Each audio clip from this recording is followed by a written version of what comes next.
생물과 환경. 봅시다. A. 생태계를 구성을 하는 요소. 보면은 우리 앞에서 좀 몇 개 했었지만 생태계라고 하는 건 생물과 그 생물이 살아가는 환경이 서로 영향을 주고받으면서 이루는 시스템, 이거를 생태계라고 합니다. 그러니까 생태계 안에는 크게 생물을 둘러싸고 있는 뭐가 있어요? 환경이 있다란 말이에요. 그러면 환경이 생물한테 영향을 주는 거를 뭐라고 불러주냐면 작용이라고 불러주고요. 생물이 환경에 영향을 주는 거는 반작용, 이렇게 불러줍니다. 그래서 보면 일단 개체는 그냥 한 마리예요. 한 마리. 어떤 특정 종 한 마리. 독립적으로 생활할 수 있는 하나의 생명체, 어떤 특정 종의 하나의 생명체를 개체라고 하고, 이 같은 종들이 모여 있는 거를 뭐라고 불러주냐면 개체군이라고 합니다. 같은 종들이 무리를 이루고 있는 거를 개체군이라고 해요. 그러니까 사자 한 마리, 사자 무리, 사슴 한 마리, 사슴 무리, 이렇게 되는 거예요. 그 다음에 군집은 일정한 지역에 여러 개체군이 모여서 생활을 하고 있는 거를 군집이라고 얘기를 해요. 그러면 저 안에서는 생산자, 소비자, 분해자가 다 존재를 하게 됩니다. 그러니까 이 군집에서는 다양한 종들이 뭘 이루고 있어요? 다양한 종들이 먹이, 사슬을 구성을 하고 있습니다. 졸지마! 깨럽. 자, 그 다음에 생태계는 이렇게 군집을 이루는 각 개체군이 다른 개체군의 환경과 서로 영향을 주고받으면서 살아갑니다. 그래서 얘네들이 사는 서식 환경까지를 포함을 해서 바로 생태계다라고 얘기를 해주는데, 생태계를 구성하는 요소들을 보면 생태계에는요, 생물적 요소랑 그 생물적 요소가 살아가는 환경에 해당하는 비생물적 요소로 구성이 되고요. 생물적 요소는 역할 또는 이걸 뭐라고 하냐면 생태적 지위라고 해요. 생태적 지위에 따라서 생산자, 소비자, 분해자로 나눠집니다. 이거는 뭐 배웠던 내용이죠. 그래서 생산자는 과합성행으로 생명활동에 필요한 양분을 스스로 만들어낼 수 있어요. 그래서 얘네들을 뭐라고 불러주냐면 독립영양생물이라고 합니다. 예, 그래서 식물성 플랑크톤 이런 것들이 생산자에 해당이 되고, 그 다음에 소비자하고 분해자는요, 스스로 양분을 합성을 못하기 때문에 반드시 뭘 해줘야 돼요? 포식을 해줘야 돼요. 그래서 얘네들을 뭐라고 불러주냐면 종속영양이라고 합니다. 예, 스스로 양분을 만들지 못하고 다른 생물을 먹이로 해서 양분을 얻어냅니다. 그래서 여기는 소비자가 뭐 초식동물, 육식동물처럼 1차 소비자, 2차 소비자, 최종 소비자까지 이렇게 쭉 먹이 피라미드가 결정이 되고요. 그 다음 분해자는 다른 생물의 배설물이나 죽은 생물을 분해해서 양분을 얻어냅니다. 보통 세균, 버섯, 곰팡이 등이 여기에 해당이 돼요. 그래서 생태계에는 이렇게 생물적 요소들끼리 서로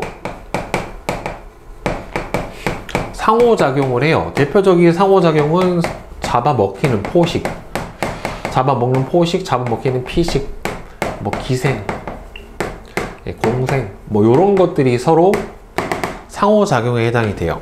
생산자, 소비자, 분해자들끼리는 요런 상호작용을 해주게 되고, 아까 선생님이 잠깐 언급했던 것처럼, 그러니까 이렇게 비생물적 요소인 환경이 생물한테 영향을 주는 거를 작용, 생물 요소가 비생물적 요소에 영향을 주는 거를 반작용, 네, 이렇게 얘기를 해줍니다. 그러니까 비세세기가 세진이 광합성 양이 늘어나더라, 이거는 뭐예요? 작용. 그래서 숲이 울창해지니 숲의 온도가 초원보다는 낮아지더라, 이거는 반작용. 이렇게 되는 거예요. 생물이 환경에 영향을 주었느냐, 환경이 생물체에게 영향을 주었느냐, 이런 식으로 구분해 주게 되고요. 그래서 비생물적 요소들은 생물을 둘러싸고 있는 여러 가지 환경적 요인이 비생물적 요소에 해당이 되고, 자, 그거에 대해서 이제 배우게 될 거예요. 자, 생물과 환경의 상호작용. 자, 보면 상호관계. 생물은 빛, 온도, 물, 토양, 공기 등 여러 환경 요인에 대해 적응하고 살아가고요. 생물도 환경에 영향을 줍니다. 그러니까 서로 영향을 주고받는데, 일단은 빛이에요, 빛.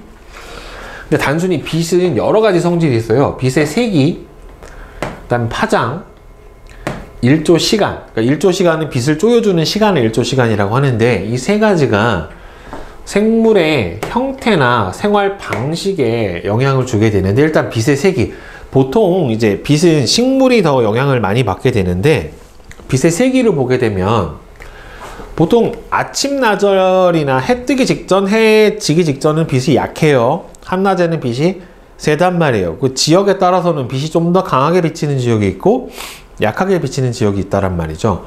위도에 따라서도 열대지방, 아열대지방은 빛의 세기가 셀 거고, 한대나 냉대 같은 경우에는 빛의 세기가 약할 거란 말이에요. 이런 식으로 식물 종류에 따라 생존에 유리한 빛의 세기가 달라요. 그래서 강한 빛의 광합성이나 또는 생존을 잘하는 양지식물이라고 하는 게 있고요. 약한 빛에서도 광합성을 잘하고 생존이 가능한 음지식물이라고 하는 게 존재를 하게 됩니다. 네, 양지식물은 빛의 세기가 강해야지 잘 살 수가 있는 거고, 음지식물은 빛의 세기가 약하더라도 잘 살 수가 있는 애들을 음지식물이라고 얘기를 해줘요. 그 다음에 일반적으로 빛의 세기가 강한 곳에서 서식하는 식물의 잎은, 그러니까 양지식물의 잎은 보통은 두꺼워요. 왜냐하면 빛이 세니까 충분히 잎을 뚫고 들어갈 수 있다란 말이에요. 그래서 잎의 두께가 두껍고, 빛의 세기가 약한 곳에 서식하는 식물의 잎은 얇고 넓어요. 그러니까 빛의 세기가 약하니까 투과력이 약할 거 아니에요. 그리고 빛을 좀 더 많이 받기 위해서 어떻게 돼요? 넓어집니다. 그래서 보통 우리가 음지식물이라고 하는 게 알고 있는 게 뭐예요? 화렵수죠. 화렵수. 잎이 넓은 거. 그 다음에 양지식물에 해당이 되는 게 뭐예요? 침엽수. 예. 예, 소나무, 잣나무 이런 거. 예, 여기에 해당이 됩니다. 한 식물 안에서도 강한 빛을 받는 잎과 약한 빛을 받는 잎이 약간씩 달라요. 이게 개체 변이에 해당이 되는데, 보면 나무가 이렇게 있다라고 쳤었을 때, 아유씨, 뭐 나무를 이렇게. 자, 나무가 이렇게 있다라고 치면 빛을 여기서 이렇게 받을 거란 말이에요. 그러면 이 윗부분에 있는 잎은 빛을 상대적으로 어떻게 돼요? 더 강하게 받을 텐데, 이 아랫부분에 있는 잎은 여기서 그늘이 지니까 빛을 어떻게 돼요? 잘 못 받는다란 말이에요. 그래서 이렇게 빛을 강하게 받는 이 부분에 있는 잎을 뭐라고 하냐면, 강한 빛을 받는 잎을 양엽이라고 해요. 그 다음에 약한 빛을 받는 잎을 음엽이라고 합니다. 즉 보면 잎은 표피 조직이 있고, 그 밑에 울타리 조직하고 해면 조직이 존재를 해요. 이 울타리 조직하고 해면 조직은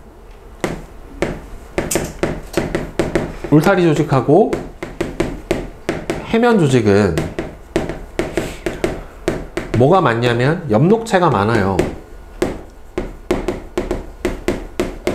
그래서 광합성이 활발하게 일어나는 부분이 울타리 조직하고 해면 조직에 해당이 되는데, 이 잎이 두꺼운 양엽은 빛의 세기가 세니까 충분히 광합성을 잘 할 수 있어서 어떻게, 이 울타리 조직도 두껍고 해면 조직도 두꺼워요. 그러니까 광합성 양이 좀 많고, 그다음 빛이 약한 빛을 받는 음엽은 상대적으로 울타리 조직하고 해면 조직이 얇아요. 네, 빛의 세기가 약하니까 투과를 잘 못하겠죠. 그렇죠? 그래서 얘는 조금 더 얇고 넓고, 얘는 두껍고 좁아요. 그래서 한 그루 안에서도 이렇게 좀 잎의 두께나 면적이 차이가 나서 빛을 효율적으로 활용할 수 있게 식물들이 적응을 해 왔습니다.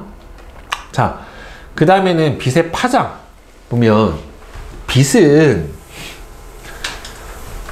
여러 파장 길이에 따라서 종류를 우리가 구분을 해주는데, 이 백색광을 분광기, 프리즘으로 이렇게 분해를 시켜주면 적색부터 자색까지 빨주노초, 파남보 7가지 색깔 띠가 나타날 거란 말이에요. 이 부분을 뭐라고 불러줘요? 가시광선이라고 불러주고, 적외선 바깥쪽은 뭐라고 불러줍니까? 아니, 저기 빨간색 바깥쪽은 적외선, 보라색 바깥쪽은 자외선, 이렇게 불러준다란 말이에요. 근데 적외선에서 자외선 쪽으로 이렇게 내려가면 갈수록 파장의 길이가 감소해요. 점점 파장 길이가 짧아져요. 예, 그러면 짧아지면 어떻게 되냐면, 가시광선 안에서는 적색광이 파장 길이가 가장 길고 보라색, 자색광이 파장 길이가 가장 짧아요. 그런데 빛은 파장의 길이가 짧을수록 투과력이 큽니다. 더 깊이까지 뚫고 들어갈 수가 있어요. 모든 파장이 다 그래요. 파장이 짧으면 짧을수록 투과력이 더 좋아요. 그래서 물도 더 깊은 데까지 뚫고 들어갈 수가, 더 도달을 할 수가 있고, 어떤 빛이 투과되는 부분을 보더라도 파장이 짧은 게 투과력이 좋기 때문에 더 깊이까지 들어갈 수 있단 말이에요. 이건 파장이 가지는 성질이에요. 자, 그러고 여러분들, 색깔을 우리가 구분을 해줄 수 있는 거는 뭐 때문에 그래요? 어떤 물체가 특정 색을 어떻게 해줍니까? 반사해요. 그 반사한 빛이 어디로 들어오기 때문에? 우리 눈에 들어오기 때문에 색깔을 감지할 수 있는 겁니다. 그러니까 어떤 물체가 예를 들어서 적색으로 보이는 거는 적색광을 반사하고, 그 반사한 적색광이 우리 눈에 있는 시세포를 자극을 해서 적색으로 보이는 거거든요. 자, 그런데 그러면 빨간색 물체는 빨간색은 반사예요. 그럼 나머지 색은 어떻게 돼요? 나머지 색? 빨간색 적색광을 제외한 나머지는 어떻게 해요? 흡수해요. 그러니까 자신의 색깔에 해당하는 빛만 반사하고 나머지 빛은 흡수합니다. 자, 그런데 여러분들, 빛의 삼원색은 RGB예요. 적색, 녹색, 청색. 이 적녹청이 바로 빛의 삼원색에 해당이 돼요. 그래서 빛의 삼원색을 혼합하면 무슨 광이 돼요? 빛의 삼원색을 혼합하면 무슨 색 빛이 돼? 뭐가 돼? 저 빛의 혼합 중학교 1학년 때 배워요. 무슨 색 나와? 적색광, 백색광, 청색광 다 합하면 백색광 나와요. 그리고 여러분들 왜 색상환이라고 알죠? 미술 시간에 봤죠? 이렇게 색깔 쭉 나와 있는 거. 여러분들 서로 반대편에 있는 색을 무슨 관계라고 불러요? 색상환에서 서로 반대편에 있는 색을 섞으면 무슨 색이 나오냐면 검정색이 나와요. 검정색이 나오는 색을 무슨 관계다라고 하냐면은 보색 관계다 라고 얘기를 해줍니다. 근데 빛도 마찬가지예요. 서로 혼합했었을 때 백색이 나오는 빛을 보색이라고 얘기를 해줍니다. 서로 혼합해서 백색광이 되는 빛을 서로 보색광이라고 얘기를 해줘요.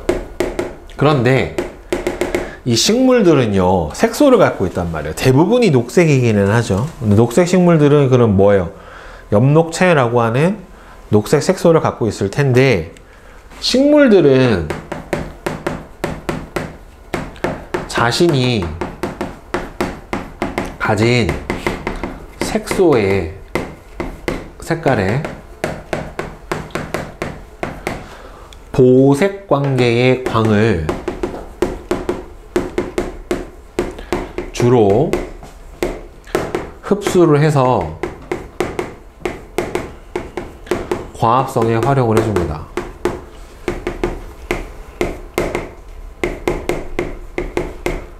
네, 식물은 자신이 가진 색소의 색깔의 보색광을 주로 흡수를 해서 광합성에 활용을 해줘요. 그래서 녹조류, 그러니까 해조류가 있어요. 해조류. 바다에 사는 해조류. 뭐 여러분들 알고 있는 거 뭐 있어요? 미역, 다시마, 김, 톳, 우뭇가사리 뭐 이런 것들이 바로 해조류에 해당이 되는데, 보면은 해조류가 녹조류는 파래, 청각, 그 다음에 갈조류는 미역이나 다시마, 홍조류는 김이나 우뭇가사리가 바로 홍조류에 해당이 돼요. 김이 검정색인 것 같지만 실제로 얇게 해서 보면 약간 불구스름합니다. 그러면 얘네들이 생존하는 깊이, 서식하는 수심이 각각 달라요. 자, 근데 보면은 녹조류는 가장 얕은 수심에서 존재를 하고요. 갈조류는 그보다는 좀 더 깊은 수심, 홍조류가 가장 깊은 수심까지 존재를 할 수가 있어요. 이게 왜 그러냐면, 홍조류는 주로 무슨 광을 흡수하냐면 청색광을 흡수를 해서 광합성에 활용을 합니다. 갈조류는 주로 황색광을 흡수를 해주고, 녹조류는 주로 적색광을 흡수해서 광합성에 활용을 해요. 그런데 적색광은 투과력이 약하기 때문에 가장 얕게까지밖에 못 들어오고, 황색광은 그보단 좀 더 깊이, 청색광은 그보다 더 깊이까지 들어올 수 있다는 말이에요. 따라서 빛의 파장 길이에 따른 투과력이 다르고, 식물들이 활용하는 빛이 주로 자신 색소의 무슨 광을? 보색 관계에 있는 광을 흡수하다 보니까 저렇게 해조류가 분포하는 깊이가 어떻게 된다? 달라지게 된다 라고 생각을 해주시면 됩니다. 파장 부분이 조금 복잡해요. 자, 그 다음에 1조 시간. 1조 시간은 빛을 쪼여주는 시간인데, 동물의 생식 주기와 식물의 개화 시기에 영향을 줍니다. 그러니까 이 1조 시간이 결국에는 생식과 개화에 관련된 호르몬의 생성에 영향을 준다. 이렇게 생각을 해주시면 돼요. 알겠죠?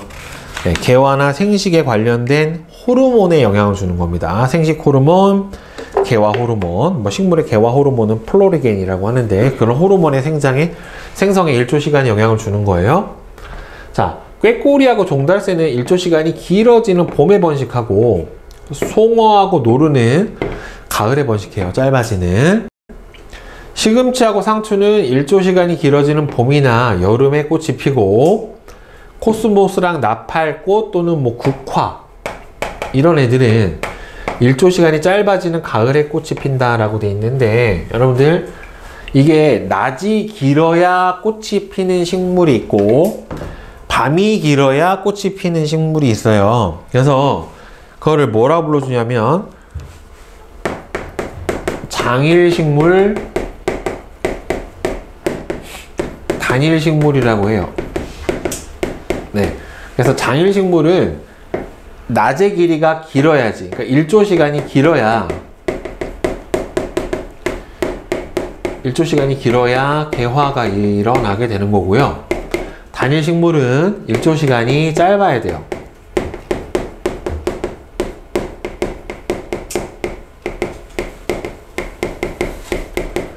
근데 더 중요한 건 뭐냐면, 실제로는 이게 1조 시간이 길어야 개화를 한다는, 실제로는 뭐냐면은 낮의 길이가 이게 개화에 영향을 주는 게 실제로는 빛을 비춰주는 시간이 아니라 빛을 안 비춰주는 시간이에요. 실제로는. 그래서 빛을 비춰주는 시간을 뭐라고 하냐면은 명기라고 해요. 밝은 명자를 써서 명기. 그다음에는 빛을 안 비춰주는 시간을 암기라고 한단 말이에요. 따라서 얘는 낮의 길이가 길어야 개화가 한다. 그러니까 연속 암기가 어떻게 되냐면 짧아야 되는 거고,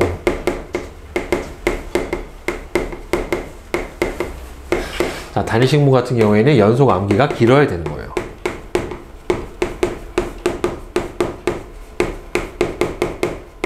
네. 네, 이렇게 생각을 해주시면 됩니다. 그러니까 빛을 오래 비춘다는, 빛을 안 비추는 시간이 짧은 거예요. 결국에는. 그러니까 빛을 안 비춰주는 시간이 얼마보다 짧아야 꽃이 피는 게 뭐다? 장일식물. 빛을 안 비춰주는 시간이 얼마보다 길어야 꽃이 피는 게 단일식물. 예, 이렇게 보시면 돼요. 자, 그 다음에 온도와 생물. 온도는 물질 대사에 영향을 줘. 왜 물질 대사에 영향을 주냐면, 여러분 효소가 최고로 활성화되는 온도가 체온 범위의 온도에서 가장 활성화되잖아요. 그쵸? 그러니까 온도는 물질 대사에 영향을 줄 수밖에 없어요. 그래서 동물은 보통은 무슨 동물들은 체온을 일정하게 유지하려고 한다란 말이에요. 그래서 뭐라고 그래요? 정온 동물이라고 하죠. 정온 동물이 대표적으로 뭐예요? 포유류, 조류. 얘네들이 정온 동물인데, 자, 추운 지방에 사는 정온 동물인 포유류나 조류는 깃털이나 털이 발달되어 있고 피하 지방층이 두꺼워서 몸에서 열이 방출되는 것을 막아요. 보통 몸집이 큽니다. 그리고 털이 잘 발달되어 있어요. 그 다음에 포유류는 서식지의 기온에 따라 몸집과 몸의 말단 부위의 크기가 달라집니다. 몸의 말단 부위가 어디냐면 귀, 꼬리, 발, 이런 데가 말단부의 끝부분에 해당이 되는데, 귀, 코, 꼬리, 발, 이런 데가 말단부위에 해당이 되는데, 추운 지방에 사는 동물일수록 신체 말단부위가 작습니다. 예, 왜? 일로 뭐가 많이 방출되니까? 열이 많이 방출되니까. 대표적으로 여러분 여우, 사막여우 봐봐. 귀 이만하잖아요. 근데 북극여우 요만해요. 북극곰 귀 봤니? 요만해. 되게 앙증맞아요. 불곰은 크잖아요. 반달가슴곰도 좀 크고. 근데 북극곰 귀 요만해요. 어디 있는지도 보기가 힘들어요. 네. 그래서 몸집은 추운 지방에 살수록 크고 신체 말단 부위는 작아요. 근데 이게 몸집이 크면 클수록 전체의 단위 부피당 체표면적의 비율이 작아요. 그러니까 몸집이 작을수록 체적당 체표면적이 커요. 그러니까 체적당 체표면적이 크면 발열량이 어떻게 돼요? 많아지고, 체적당 체표면적이 작으면 발열량이 적어집니다. 그래서 몸집이 큰 게 어떻다? 열을 덜 뺏긴다 라고 하는 겁니다. 그 다음에 변온동물은 파충류나 양서류 같은 애들은 스스로 체온을 조절할 수가 없어서 햇빛이나 그늘을 찾거나 겨울이 되면 온도 변화가 적은 땅으로 들어가서 겨울잠을 자버리죠. 뱀이나 개구리, 이런 애들. 그 다음에 식물의 적응. 툰드라라고 하는 게 한대 사막을 툰드라라고 합니다. 뭐 시베리아나 아니면은 북극권에 있는 툰드라에 사는 털송이 풀은 잎이나 꽃에 털이 나 있어요. 그리고 여러분들 그 에델바이스라고 하는 꽃 있거든요. 아마 들어는 봤을 거예요. 이게 한 해발 700m 이상 가보면은 있는데 설악산에 있거든요. 얘도 보면은 털이 복실복실해요. 할미꽃도 털이 복실복실하고, 얘네들은 추위를 좀 어떻게 돼요? 견디기 위해서 털이 나 있는 거예요. 그 다음에 낙엽수는 기온이 낮아지면은 단풍이 들고 잎을 다 떨어뜨려 버려요. 그래서 겨울 눈을 만들어서 겨울 납니다. 왜? 잎이 넓어지면 열을 다 뺏겨서 어떻게 되니까? 얼어 죽으니까.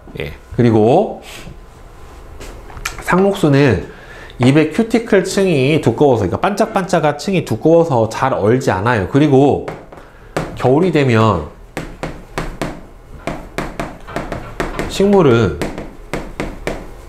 수액의 농도를 높여요. 그러니까 식물 체관으로 이동하는 수액이 있단 말이에요. 뭐 여러분 고로쇠 수액처럼 수액이 있는데, 이 수액 안에 포도당의 농도를 높여요. 그래서 농도를 높이니까 어는 점이 어떻게 돼요? 낮아진단 말이에요. 그래서 어는 거를 방지를 하게 됩니다. 그 다음에 물하고 생물. 이 생물은요, 물이 없으면 살기가 힘들어요. 생물의 생존에 대단히 중요한 역할을 하는 게 수분, 물이기 때문에 물은 생물을 구성하는 성분 중에서 가장 많고 생명 현상을 유지하는 데 반드시 필요하기 때문에 수분을 뺏기지 않기 위해서 여러 가지 형태로 적응을 하고 형태를 바꿔갔어요. 그래서 보면 동물은 곤충은 몸 표면이 키틴질이라고 하는 반짝반짝한 갑각으로 되어 있고요. 새의 알도 단단한 껍질로 쌓여 있고, 그러면서 수분의 증발을 막아요. 사막에 사는 도마뱀이나 뱀은 비늘로 덮여 있어요. 그래서 얘네들은 수분의 증발을 막게 되는 거고, 그 다음에 사막에 사는 포유류들은요, 오줌을 아주 적게 넣어요. 오줌을 아주 적게 넣고 오줌의 농도도 굉장히 진해요. 이게 왜 그러냐면, 오줌은 뭘 배출하는 거예요? 수분을 배출하는 거예요. 수분을 배출하고 이 배출하는 수분에서 최대한으로 뭐를? 수분을 재흡수해요. 그래서 아주 진한 오줌을 조금만 넣어서 오줌으로 나가는 수분의 양을 최소화시킵니다. 네, 식물은 물속이나 물 위에 사는 식물은 관다발이나 뿌리가 잘 발달하지 않으며 공기가 통하는 통기 조직이 발달했다. 여러분들, 뿌리가 잘 발달할수록 수분이 부족한 환경에 사는 거예요. 왜? 뿌리가 저 깊숙이, 그리고 잔뿌리, 뿌리털이 잘 발달해야 어떻게 돼요? 물을 접촉할 수 있는 표면적을 넓혀서 어떻게 됩니까? 수분 재흡수가 더 효율적으로 일어난단 말이에요. 그래서 수분이 부족한 환경에 사는 식물일수록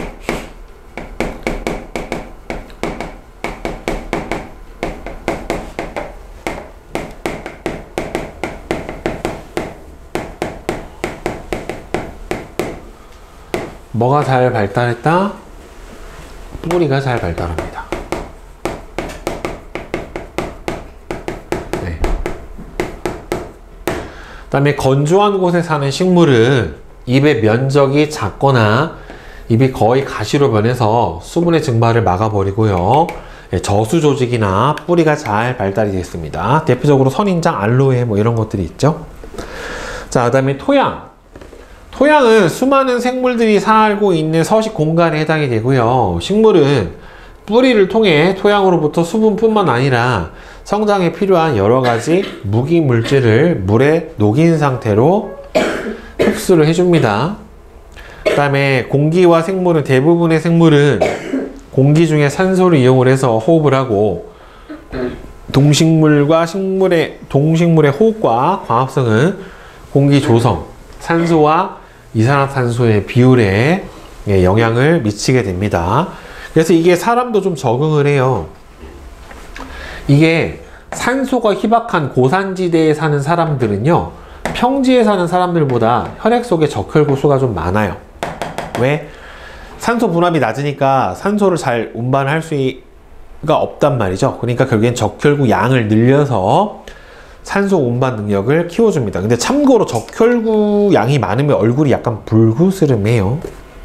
알겠죠? 네, 그리고 이게 흡연자가 적혈구 수가 비흡연자보다 많아요. 왜 그러냐면은 담배 연기 속에 일산화탄소가 들어있고, 일산화탄소 때문에 산소 운반 능력이 떨어지니까 살기 위해서 몸에 적혈구의 양을 좀 더 늘립니다. 우리 몸은 살기 위해 과학적으로 잘 적응을 하고 있어요. 자, 개념 속속 풀이 해봅시다. 1번은 XOO, XO. 그 다음에 2번은 뭐예요? 빛이죠. 얘는 온도. 그 다음에 얘는 수분. 물이죠, 물. 그 다음에 4번은 뭐예요? 공기. 그쵸? 자, 그 다음에 위에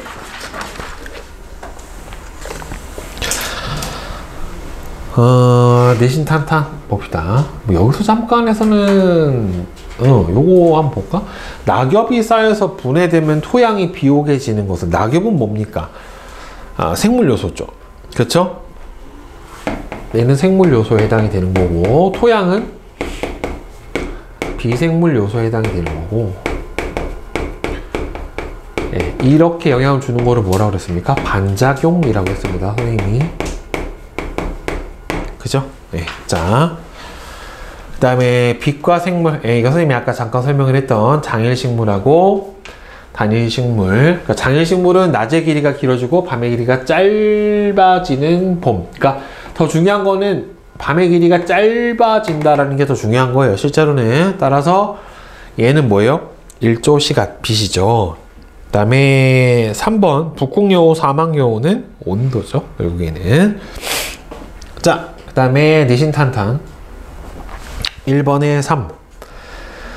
자, 그 다음에 2번 생태계에 대한 학생부터 A부터 C의 대화 내용이래요. 옳지 않은 거는 누가 틀렸습니까? C가 틀렸죠. 생물은 환경의 영향을 받고 환경도 어떻게 돼요? 생물의 영향을 받죠. 그래서 서로 상호작용을 합니다. 네, 그래서 C가 틀렸죠. 자, 그 다음에 3번에 5, 4번에 4, 5번에 4, 그 다음 6번. 그린 가와 나는 하나의 식물에서 약한 빛을 받는, 강한 빛을 받는 양엽. 가 쪽이 양엽이죠. 양엽과 약한 빛을 받는 음엽이죠. 자, 그렇게 생각한 이유는 결국에 뭐 때문에 그래요? 책상 조직, 울타리 조직이 어떻게 돼 있기 때문에 더 두껍게 잘 발달되어 있기 때문에 라고 대답을 해주면 되죠. 그죠? 울타리 조직이 두껍게 잘 발달이 되어 있기 때문에. 네. 그 다음에 7번에 3, 8번에 3, 9번에 1, 10번은 뭐예요? 온도죠. 그죠? 그 다음에 11에 3번입니다. 질문이 있어요? 그 3번에 네. 4번이 왜 안 돼요? 4번이요? 어디 보자. 생산자, 소비자. 아, 생산자가 없잖아요. 네, 그죠? 여기서 곰팡이, 버섯, 세균 다 분해자, 소비자. 얘는 환경, 생산자가 없죠. 그죠? 네. 또? 없어요? 자, 그럼 1등급 도전 문제는 1번에 2, 2번에 4, 3번은 1, 4번에 5번입니다. 질문 있으십니까? 1번? 1번이요? 자, 보자. 생태계를 구성하는 요소 사이의 상호관계를 나타냈어요. 같은 종의 기러기가 무리를 지어 이동할 때 리더를 따라 이동하는 것은 기억은 서로 다른 개체군 내 상호작용이죠. 이거는 같은 종 안에 개체군 내 상호작용으로 봐야 되는 거니까 기억이 아니라 니은이라고 봐야 되겠죠. 이걸 뭐라고 하면 리더제라고 합니다. 메뚜기의 개체수가 증가하자 개구리의 개체수가 증가하는 것은 서로 뭐에 해당이 돼요? 생물군 내 상호작용인 거죠. 그죠? 먹이가 많아지니까 포식자도 많아지더라. 그러니까 니은이 아니라 기억이죠. 온도가 낮아져서 단풍이 드는 것은 비생물적 환경 요소 중에 온도가 생물에 영향을 주는 거니까 디귿에 해당이 되겠죠. 네, 작용에 해당이 됩니다. 네. 또? 없으세요?